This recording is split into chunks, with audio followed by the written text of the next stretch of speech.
Hello everyone, સ્વાગત છે તમારું ચેનલમાં। આજે આપણે બનાવીશું એકદમ ક્રિસ્પી બ્રેડ કટલેસ। જો તમે ચેનલ પર નવા હોય અને હજુ સુધીમાં ચેનલને સબસ્ક્રાઈબ ન કરી હોય તો સબસ્ક્રાઈબ કરવાનું ના ભૂલતા। તો ચાલો રેસીપી ચાલુ કરીએ। બ્રેડ કટલેસ બનાવવા માટે વ્હાઈટ બ્રેડ લઈ લીધી છે અને 10 નંગ જેટલી બ્રેડ છે। તો બ્રેડને આપણે મોટા ટુકડામાં કટ કરી લઈશું। તો આ રીતે રફલી પીસ કરી લઈશું। બધી બ્રેડના આ રીતે રફલી પીસ કરી લેવાના છે અને તમે જોઈ શકો છો આ રીતે પીસ કરી લીધા છે। હવે મિક્સર જારમાં બ્રેડના પીસ ઉમેરશું। બ્રેડ જેટલી આવે એટલી ઉમેરી દઈશું અને બ્રેડનો ભૂકો તૈયાર કરી લઈશું। તો બહુ બારીક નથી કરવાનો, અધકચરો પાવડર તૈયાર કરી લઈશું।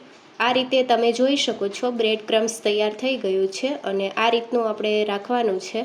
તો હવે આપણે બાકીની બધી બ્રેડનું આ રીતે પાવડર તૈયાર કરી લઈશું। મિક્સિંગ બાઉલમાં બ્રેડ ક્રમ્સ ઉમેરશું। કટલેસમાં બાઇન્ડિંગ માટે 3 થી 4 ચમચી જેટલો ચણાનો લોટ ઉમેરશું। તો ચણાનો લોટ ઉમેરવાથી કબાબ જેવો ટેસ્ટ પણ આવે છે। સાથે 3 ચમચી ઝીણો રવો ઉમેરવાનો છે। રવાથી એકદમ ક્રિસ્પી કટલેસ તૈયાર થશે। વેજીટેબલમાં 2 ડુંગળી સાથે 1 ટમેટું અને 1 કેપ્સિકમ ઝીણું સુધારી લીધું છે। વેજીટેબલ તમને મનગમતા કોઈ પણ તમે ઉમેરી શકો છો। વેજીટેબલ બને એટલા ઝીણા સુધારવાના છે। સાથે 1 લીલું મરચું ઝીણું સુધારી લીધું છે અને આદુ લસણની પેસ્ટ। જો લસણ ન ખાતા હોય તો સ્કીપ પણ કરી શકો છો। સાથે સ્વાદ પ્રમાણે મીઠું, અડધી ચમચી હળદર પાવડર, બહુ સારો એવો કલર આવે છે। 1 ચમચીથી થોડું ઓછું લાલ મરચું પાવડર, 1 ચમચી ધાણા જીરું પાવડર, 1 ચમચી ચીલી ફ્લેક્સ। તીખાશ તમે તમારા ટેસ્ટ મુજબ કરી શકો છો। અહીં આપણે લીલા મરચાં પણ ઉમેર્યા છે અને લાલ મરચું પણ ઉમેર્યું છે, તો પ્રમાણસર લેવું। અડધી ચમચી ગરમ મસાલા પાવડર, થોડા કોથમીરના પાન, સાથે 1 લીંબુનો રસ ઉમેરશું। જો તમારે લીંબુનો રસ ના ઉમેરવો હોય તો તમે તેની જગ્યાએ આમચૂર પાવડર પણ લઈ શકો છો। બધી જ વસ્તુને સારી રીતે મિક્સ કરી દઈશું। પાણી ઉમેરવાની જરૂર નહીં પડે।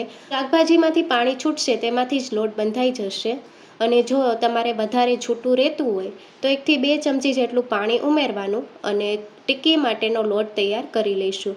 કટલેસ માટેનું મિક્સર તૈયાર કરી લીધું છે। આ સમયે વધારે છૂટું હોય તો 1 થી 2 ચમચી પાણી ઉમેરીને આ રીતનું કરી લેવાનું। હાથ ઉપર તેલ લગાવી દઈશું। થોડું મિક્સર હાથમાં લઈને રાઉન્ડ શેપ આપી દઈશું।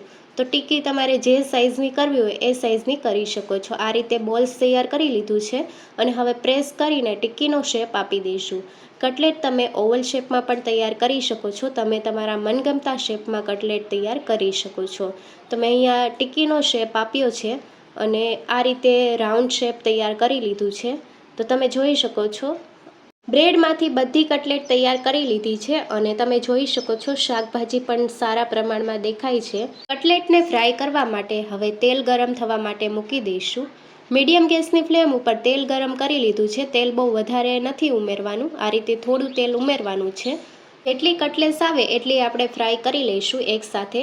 તો અત્યારે આ રીતે મેં બધી કટલેસ ઉમેરી દીધી છે અને શરૂઆતમાં પલટાવવાની નથી। એક બાજુથી ગોલ્ડન બ્રાઉન કલર થઈ જાય પછી ચમચીની મદદથી સાઈડ ચેન્જ કરી લઈશું।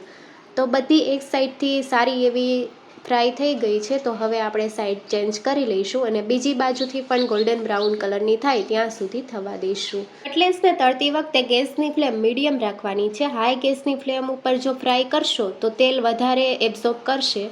તો આ રીતે બંને સાઈડથી સારો એવો કલર આવી ગયો છે। હવે ઝારામાં કાઢી લઈશું। કટલેસમાં સારો એવો કલર આવ્યો છે। બધી કટલેસ થઈ ગઈ છે। તો હવે ઝારામાં કાઢી લઈશું અને બાકીની બીજી કટલેસ તૈયાર કરી લઈશું। ગરમા ગરમ કટલેસને કેચઅપ અથવા ગ્રીન ચટણી સાથે સર્વ કરીશું। તો તમે જોઈ શકો છો કલર પણ સારો આવ્યો છે અને કટલેસને 2 ભાગ કરીને બતાવું, બહારથી એકદમ ક્રિસ્પી અને અંદરથી સોફ્ટ કટલેસ તૈયાર છે। જો તમને કટલેસની રેસીપી ગમી હોય તો ચેનલને લાઇક, શેર અને સબસ્ક્રાઈબ કરો। Thank you for watching.